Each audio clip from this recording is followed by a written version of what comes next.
O pag topic na favorite nyo, murang glutathione, natural ways para itaas ang glutathione sa katawan natin.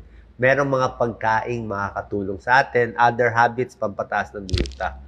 Ang gluta kasi, isa siyang antioxidant. Pag antioxidant, ibig sabihin nakakabawas ng oxidative stress. Ibig sabihin, maganda yan sa katawan. Although marami namang antioxidant, hindi lang glutathione. So, bakit bumababa ang glutathione sa katawan natin? Unang-una, nagkakaedad, bumababa. Poor diet, kulang ka sa pagkain mataas sa gluta.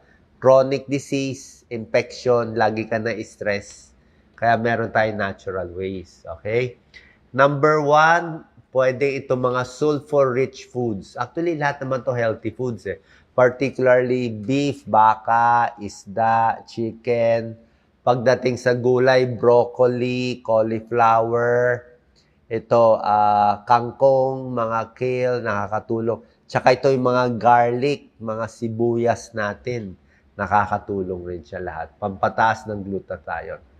Actually, wala naman talagang malalaking pag-aaral na talagang pag kumain ka nito, gagaling ka. Pero at least, hindi lang naman glutathione ang nilalaman nitong pagkain. Marami pang iba.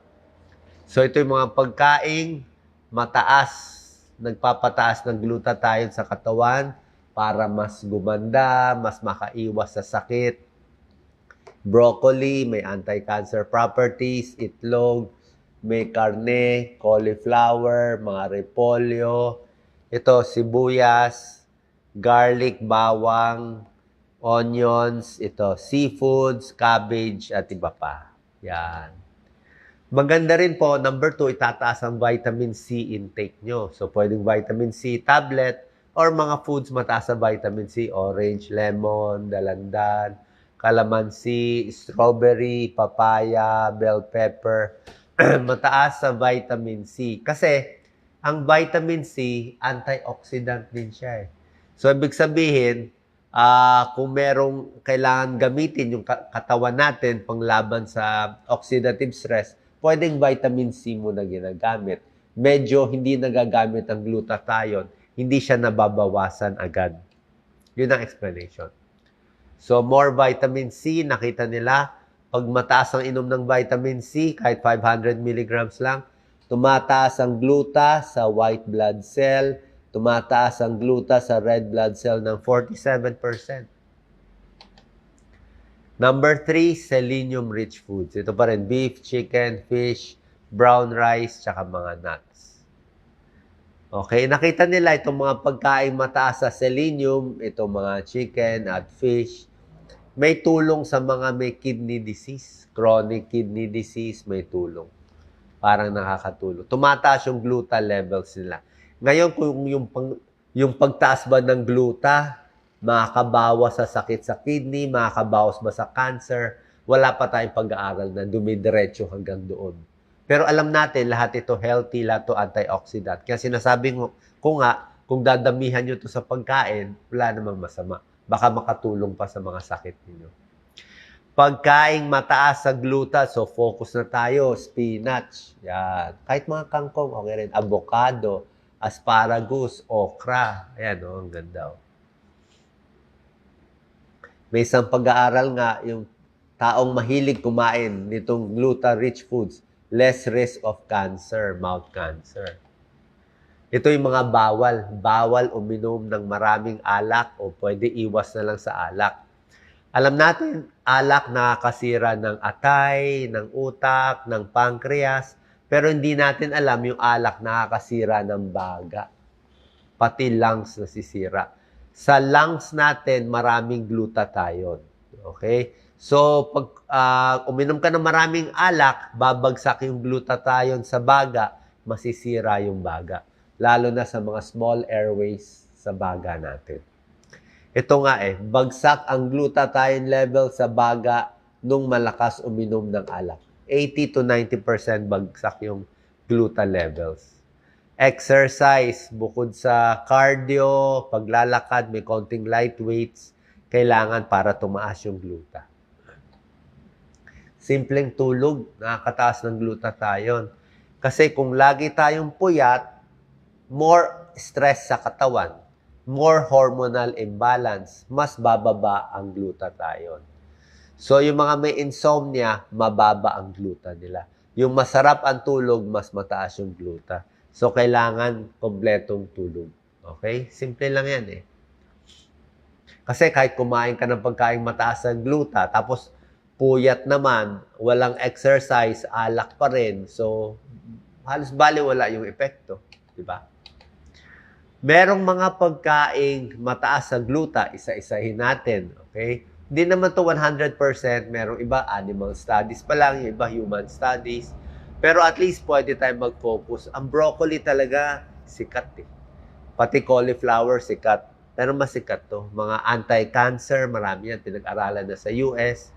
Nakita rin nila, broccoli, nakakataas ng glutathione. Paggawa ng gluta ng atay. Okay? Although animal studies pa lang to. Ang problema lang dito sa mga gulay, kailangan konting luto lang or half-cook lang. Ang problema dito sa gulay na babanggitin ko, bawal i-overcook.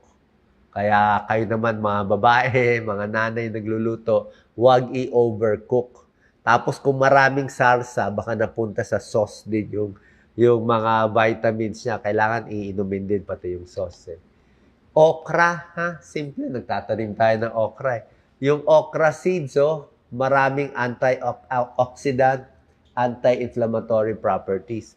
Pampataas din ng gluta yan. Kaya wag ibabaliwala ang okra. Kami lang kasi, pag 4 inches na, kinukuha ko na yung okra sa tanim. Kasi pag humaba pa, matigas na. Green asparagus, mataas sa phytochemicals, may antioxidant, mataas sa glutathione. Meron tayo nito sa mga palengke. Huwag lang i-overcook. Siguro steam lang. Ha? Mas konti ang luto, konting luto lang, mas maganda. Huwag i-overcook. Cook asparagus quickly. Yan. Avocado, mataas din sa glutathione. Yan, okay? Avocado oil, meron din pag-aaral yan. Okay? Mga reduce lung damage, cell damage. Mani, although yung almonds, mas sikat yung almonds sa gluta, pwede rin naman ibang mani. Ang mani kasi marami talagang vitamin E, monounsaturated fat, maraming minerals, at iba pa. Okay? Yung kumakain ng maraming almonds, ayan tumataas ang gluta level. Lalo na, kahit naninigarilyo sa mga smoker, kasi di ba masama manigarilyo. So yung mga naninigarilyo, bumabawi sa almonds, sa mani, nababawasan yung DNA damage nila ng 29% at tumataas yung gluta nila ng 16%. Kahit may bad habit sila ng naninigarilyo. Luyang dilaw, okay din. Pwede rin ang luyang dilaw. Meron din pag-aaral na nakakataas siya ng gluta. Pero syempre, yung pagkain, karamihan animal studies pa lang. Ibig sabihin, hindi tayo 100% sure. Pero walang masama kasi ito, mas mura itong mga glutathione foods. Last slides. Ito summary natin, di ba? Pagkain pampataas ng glutathione para iwas sakit, para gumanda. Pwede rin exercise, iwas alak, sapat na tulog. Ito po, high in selenium, mga nuts. Sulfur-rich foods, broccoli, onion, garlic, di ba? Spices, spicy. Ito, spinach. Vitamin E rich, avocado. Vitamin C, tinuro ko sa inyo, orange. Konting dairy product, at iba pa. Okay, sana nakatulong to para at least gawin nating mas healthy ang ating kinakain. God bless po.